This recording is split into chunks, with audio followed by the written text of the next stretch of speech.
अस्सलाम वालेकुम नाजरीन, ये एक दर्द भरी और मोहब्बत भरी कहानी है उस वालदा की और उस बेटे की जिनकी पहली मुलाकात तकरीबन 32 साल के बाद हुई। ये अजीब मामला है। आम तौर पर इस तरह की चीज़ें वो ड्रामों में, वो फिल्मों में, वो कहानियों में दिखाई जाती है, लेकिन ये माँ बेटा एक हकीकी ज़िंदगी में इस तरह के मामले से दो चार हुए कि बेचारों के दरमियान ऐसी जुदाई पड़ी। दोनों तड़पते रहे, दोनों एक दूसरे के बारे में सोचते रहे, लेकिन मुलाकात की सबील न हो सकी। हुआ इस तरह के वालिद का ताल्लुक़ सऊदी अरब से था और वालदा का ताल्लुक़ मिस्र से था। दोनों की शादी हो गई। अब ये जब अपने ससुराल में वालिद साहब आए, एक इनका बेटा था, 4 साल उसकी उम्र थी, तो जब ये काहिरा में आए किसी बात पर अनबन हो गई। वालिद साहब अपने बेटे को लेकर और उसकी वालदा को वहीं मिस्र में छोड़कर रियाज़ में चले गए। अब जब वो रियाज़ में चले गए तो कुछ देर के बाद अब वालदा की ममता तड़पी। उसने अपने बच्चे के बारे में पूछा तो वालिद साहब ने उसे गलत बयानी करते हुए ये बता दिया कि तुम्हारा बेटा फौत हो चुका है, जबकि बेटा रियाज़ में ज़िंदा था, अपनी दादी के पास पल रहा था। 16 साल तक दादी ने पाला।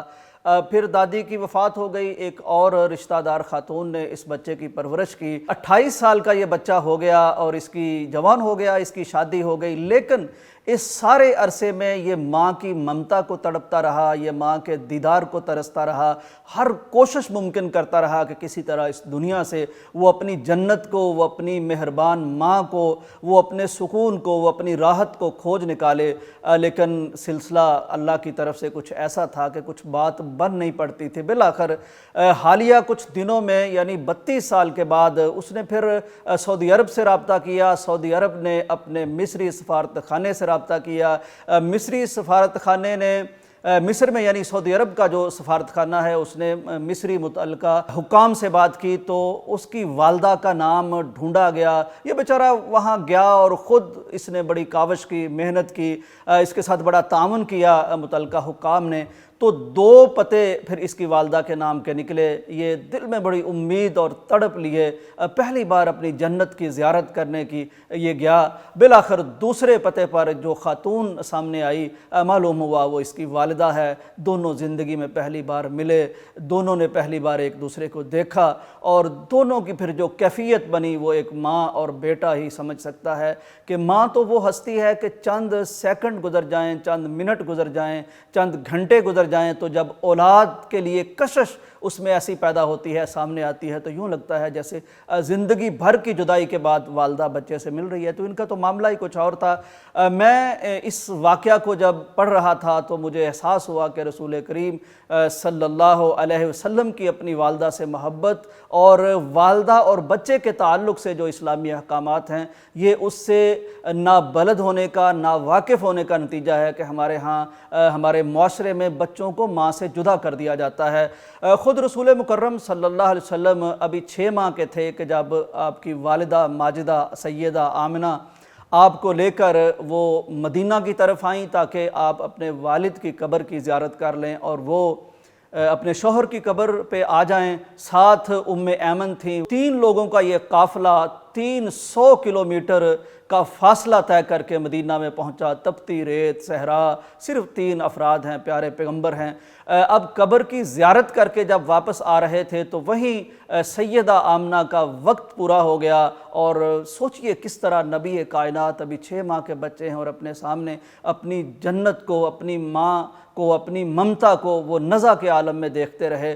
बाद में सहाबा किराम रिज़वानुल्लाह अलैहिम अजमाइन बयान फरमाते हैं कि एक दफ़ा नबी कायनात अपने सहाबा के साथ अपनी वालदा की कब्र की ज़ियारत के लिए तशरीफ़ ले गए। सहाबा के अल्फाज हैं फ़बका व अबका, आप इतना रोए कि आपको देखकर सहाबा भी रोने लग गए। ये माँ से मोहब्बत है एक बच्चे की। तिरमिज़ी में एक रवायत मौजूद है कि जो शख्स माँ और उसके बेटे के दरमियान तफरीक पैदा करे, जुदाई पैदा करे, उन्हें अलग कर दे, क़यामत के दिन अल्लाह तबारक व तआला ऐसे शख्स को उसके मोहब्बत करने वालों से जुदा कर देगा। तो ये बहुत बड़ा सबक है हमारे लिए। निज़ा हो जाए, कोई मियाँ बीवी में तफ़रक़ा हो जाए, कोई खुदा न खास्ता तलाक़ की नौबत आ जाए, तो माँ से बच्चों को कभी जुदा नहीं करना चाहिए। एक हदीस में आता है कि एक खातून आई नबी सल्लल्लाहु अलैहि वसल्लम के पास। उन्होंने कहा जी ये मेरा एक बेटा है, ये मेरे काम आता है, पानी भर लाता है, लेकिन इसके वालिद चाहते हैं कि ये मेरे पास से ले जाएं। रसूल मुकर्रम सल्लल्लाहु अलैहि वसल्लम ने बेटे से पूछा, हाँ बेटा किसके साथ जाना चाहोगे? बेटे ने वालिदा की उंगली पकड़ी और चले गए। तो ये जो इस्लामी फ़ुक़हा हैं उन्होंने कहा है कि बच्चा जब तक छोटा है उसकी परवरिश का हक़ उसकी वालिदा को ज़्यादा हासिल है, और जब बच्चा बाइख्तियार हो जाए, बालिग हो जाए, समझदार हो जाए तो फिर उससे पूछा जाएगा, वो जिसके साथ जाना चाहे वो चला जाए। तो माएँ ये हमारी जन्नत हैं, माएँ ये हमारी राहत हैं, माएँ हमारी सुकून हैं। इस दुआ के साथ आपसे इजाज़त चाहते हैं कि अल्लाह न करे कभी कोई बेटा या कभी कोई औलाद अपनी वालदा से जुदा हो, और कभी कोई वालदा अपने लख्त जिगर की जुदाई का दर्द महसूस करे।